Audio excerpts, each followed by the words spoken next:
السلام علیکم ویورز، امید ہے آپ سب باخیر و عافیت ہوں گے۔ اللہ پاک آپ سب کو مجھ سمیت اپنی حفظ و امان میں رکھے۔ سامعین محترم، آج کا ویلاگ پی پی ایل سے متعلق ہے، فل فارم میں پینڈورا پیپر لیگ۔ اس سے قبل آپ نے دیکھا کہ ایک لیگ پاکستان میں آج سے کوئی 2-3 سال پہلے آئی جس کا نام پاناما پیپر لیگ تھا۔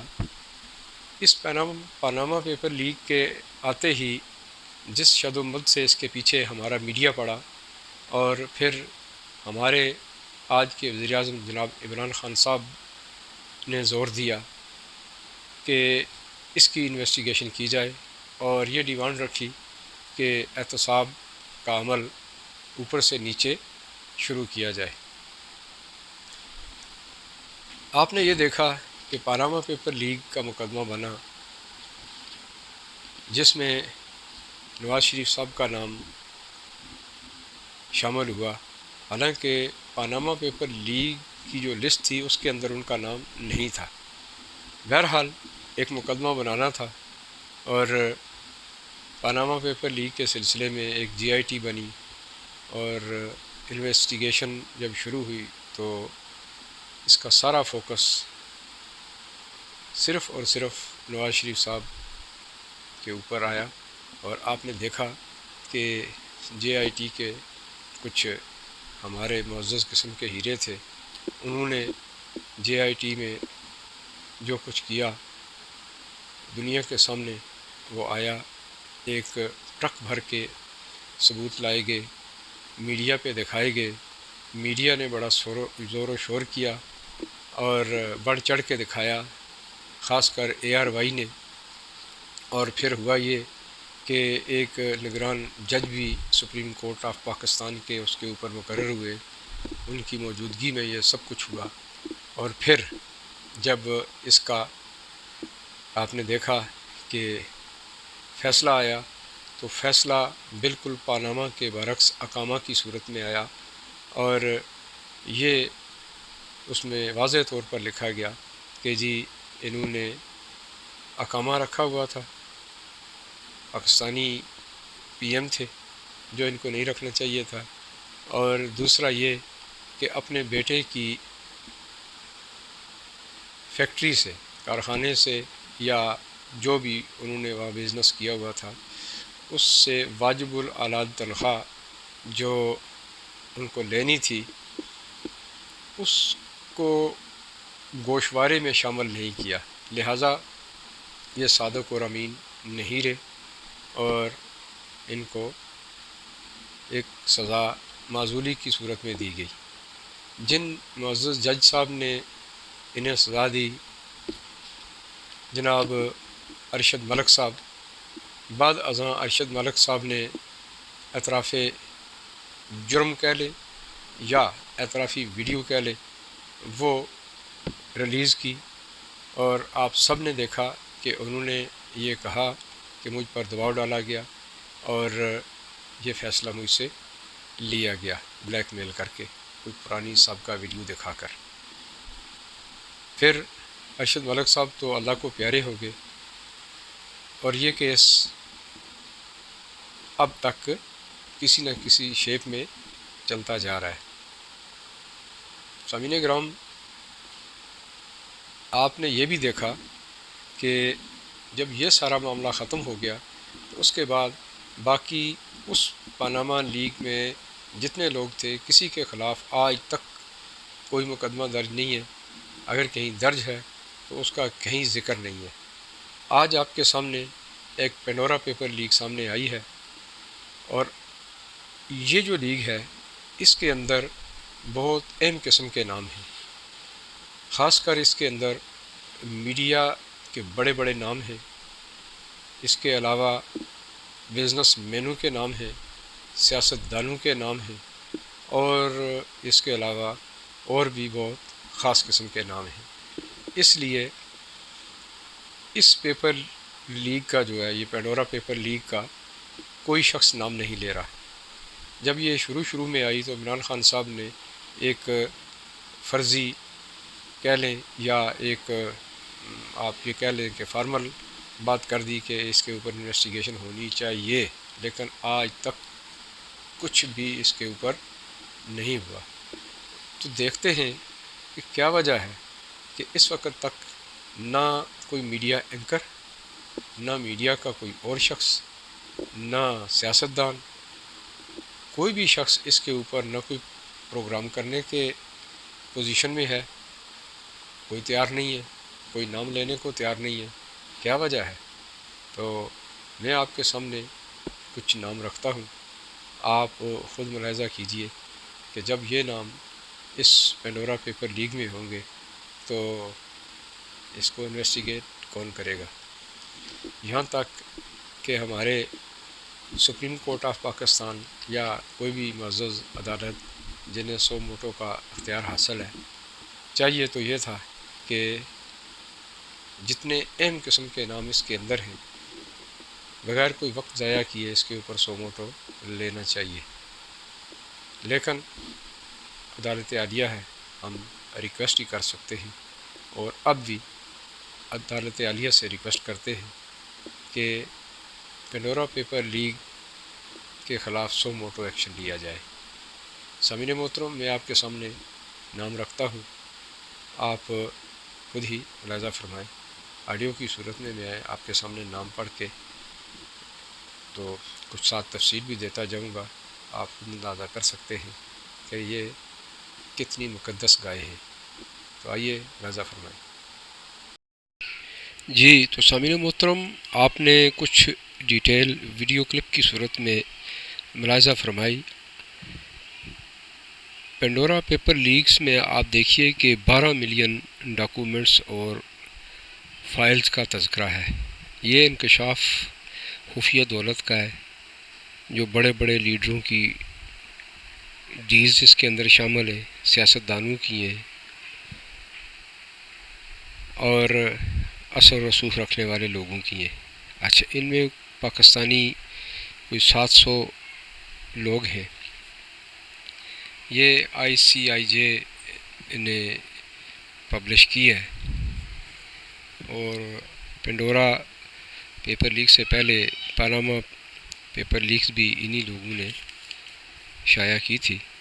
اچھا، میں نے ذکر کیا تھا کچھ بڑے لوگوں کا کہ کیا وجہ ہے کہ ان لوگوں کے نام اس لیگ میں شامل ہیں، اور کیا وجہ ہے کہ اس میں کوئی سیاستدان یا میڈیا والے اس کو اس طریقے سے پبلش نہیں کر رہے، یا اس کے اوپر کوئی پروگرام نہیں کر رہے، یا اس کے اوپر زور نہیں دے رہے، یا حکومتی سطح پر اس کے اوپر زور نہیں دیا جا رہا۔ جیسا کہ عمران خان صاحب کو تو اس طرح کی چیزیں مل جائیں تو وہ زمین آسمان کے کلابے میں لا دیتے ہیں۔ آپ یہ دیکھیے کہ اس میں finance minister Shaukat Tarin and his family PTI سے، منسٹر فار واٹر ریسورسز مولا سلائی جو کاف لیگ کے اتحادی ہیں PTI کے، ex federal minister Faisal Vawda ہیں، پھر son of former PM adviser for finance and regulations, اور یہ کوئی ہے، ان کا نام وقار مسعود ہے، اور ان کے دوسرے بھائی ہیں ایک۔ پھر اسی طرح آپ دیکھیں کہ خسرو بختیار، یہ بھی فیڈرل منسٹر ہیں PTI کے، عبدالعلیم خان PTI کے ہیں، شرجیل میمن PPP کے ہیں، اسحاق ڈار کے صاحبزادے ہیں، علی ڈار مسلم لیگ نون کے، طارق شفیق ہیں، یہ ایک ڈونر ہے PTI کے۔ اس کے بعد چودھری پرویز ان کی وائف ہے، اس کے بعد سلمان صدیقی، یہ سارے پولیٹکس ہیں، پھر پولیٹیشنز ہیں۔ پھر آپ دیکھیے کہ وائف آف لیفٹیننٹ جنرل شفاعت اللہ، اس کے بعد Raja Nadir Pervez retired army officer and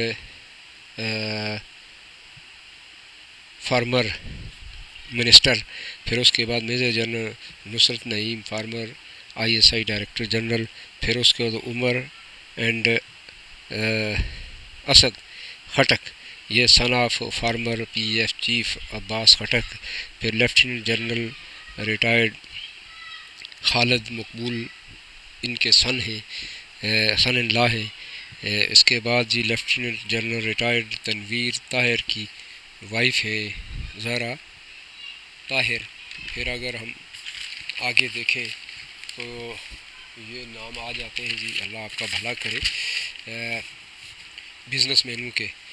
business man بھی بہت سارے ہیں، ان میں ایک ایگزٹ کے سی او ہیں شعیب شیخ، اس کے بعد نیشنل بینک کے پریزیڈنٹ سابقہ ایک عارف عثمانی ہے، پھر M D N I T اور عدنان افریدی، پھر پشاور زلمی کے ایک صاحب جاوید افریدی، پھر میڈیا کے خاص کر ذکر کرنا چاہتا ہوں میر شکیل الرحمان جنگ گروپ کے سی او، ڈان گروپ کے ہیں حمید ہارون، اس کے بعد ایکسپریس اخبار کے جو ہے نا یہ سوری کوئی ٹیکنیکل وجوہات کی بنا پر ایک پرابلم پیش آ گئی، تو میں ذکر کر رہا تھا ایکسپریس میڈیا گروپ پبلشر جو اخبار ہے اس کے ایک صاحب جو ہیں وہ پبلشر ان کے سلطان احمد خاکوانی ہیں۔ پھر آپ دیکھیے پاکستان ٹوڈے نوائے وقت کے پبلشر یہ عارف نظامی صاحب ہیں۔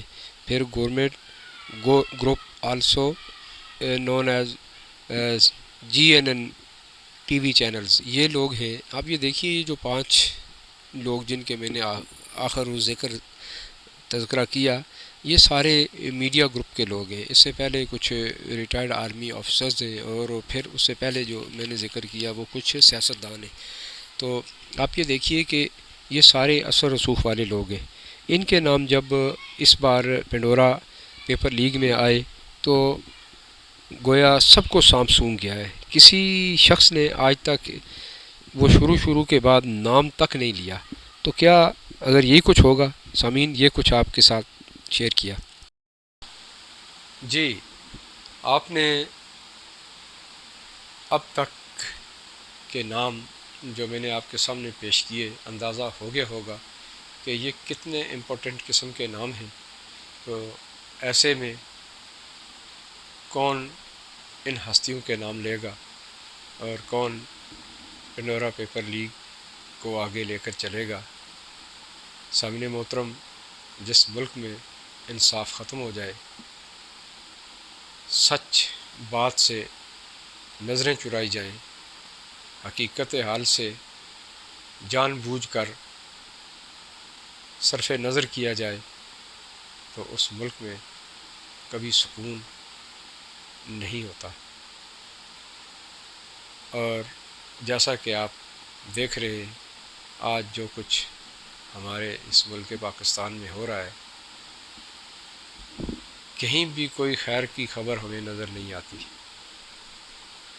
کبھی آپ موازنہ کیجئے یا سوچئے، کاز تلاش کرنے کی کوشش کیجئے، تو یقیناً آپ کو ایک ہی کاز ملے گی، اور وہ یہ کہ جب کسی ملک میں انصاف ناپید ہو جائے تو اس ملک میں عذاب الہی مختلف اشکال میں نمودار ہوتے ہیں۔ یہاں بھی کچھ سچویشن ایسی ہی بن چکی ہے، کبھی تو آٹے کا بحران، کبھی تو چینی کا بحران، کبھی تو گھی کا بحران، کبھی تو پیٹرول کا بحران۔ کس چیز کا نام لیا جائے؟ اور جو کچھ ان کے اوپر سکینڈلز آپ کے سامنے بنے، آج تک رپورٹس بنی لیکن دبا دی گئی۔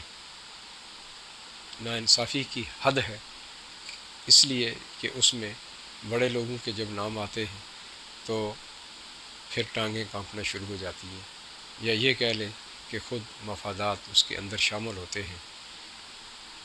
ہر کہیں دیکھا جائے تو انصاف ناپید ہے۔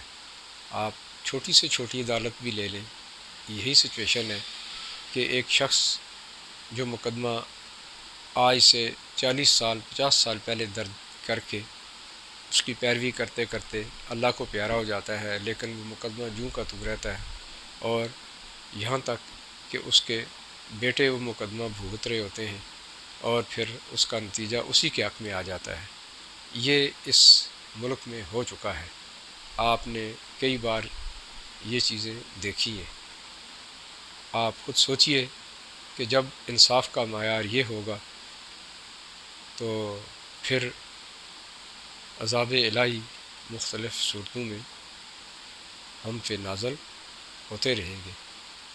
یہ عذاب الہی نااہل حکمرانوں کی صورت میں بھی ہو سکتے ہیں، اور شاید اس وقت نااہل حکمرانوں ہی کی صورت میں ہم پہ نازل ہے۔ سامعین محترم، حق کی آواز اٹھاتے رہا کریں، اس لیے کہ زندگی اور موت اللہ کے ہاتھ میں ہے۔ سچ کہتے رہا کریں، اس لیے کہ آپ کا ضمیر آپ کو ملامت نہ کرے۔ یہی آج کا مدعا ہے، یہی آج کا مقصد ہے۔ اسی کے ساتھ ہی مجھے اجازت دیجیے۔ اللہ حافظ۔